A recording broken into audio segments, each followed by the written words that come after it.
Kevin here from thesportsgeek.com, and in this video we're going to take a look at if it's possible to make a living betting on sports.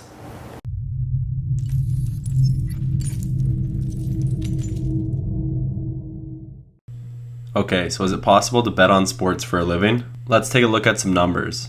First, let's assume that your goal is $50,000 a year in profits. Next, each bet is going to be 3% of your total bankroll, and we'll refer to each bet as 1 unit. And for this example, each bet is just going to be a basic -110 odds. Okay, so let's assume you can hit 55% of your picks, which is what the professionals aim for. Each wager is at -110 odds, and you are risking 1.1 units to win 1 unit. And we're also going to assume that you make 1,000 bets over the course of the year, which works out to just under 3 per day, which is pretty reasonable. At 55% and 1,000 bets, you would have 550 winning wagers and 450 losing wagers. Risking 1.1 units to win 1 unit, you'd be plus 550 units on the wins and -495 units on your losses. Added together, that equals plus 55 units per year. Because we want $50,000 in profits, that means each unit won would have to be roughly $910.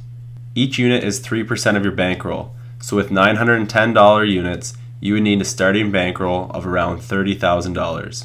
So a quick recap. We're assuming that you can hit 55% of your picks. You're also placing 1,000 bets per year.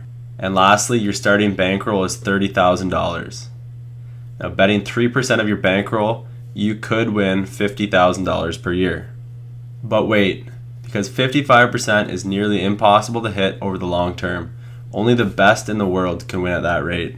Alright, we're going to assume that you are among the elite sports bettors in the world, and you could bet on sports for a living. Let's take a look at some of the cons of betting on sports for a living.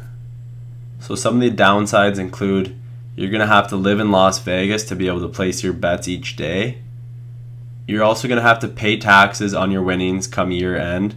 I'm not an accountant and this isn't legal advice, but I know that you will have to pay some sort of taxes on your winnings if you're betting on sports professionally.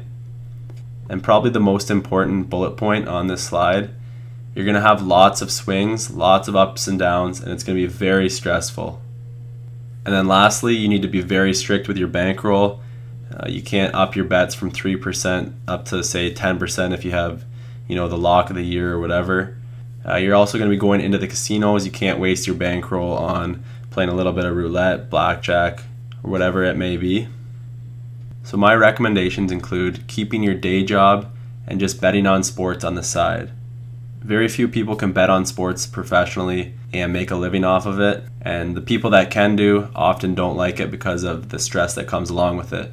So what I recommend is keeping your 9-to-5 job, create a second income for yourself with your sports betting if you're good enough, and you'll be pulling in, an extra $10,000 to $20,000 each year that you wouldn't have if you weren't betting on sports.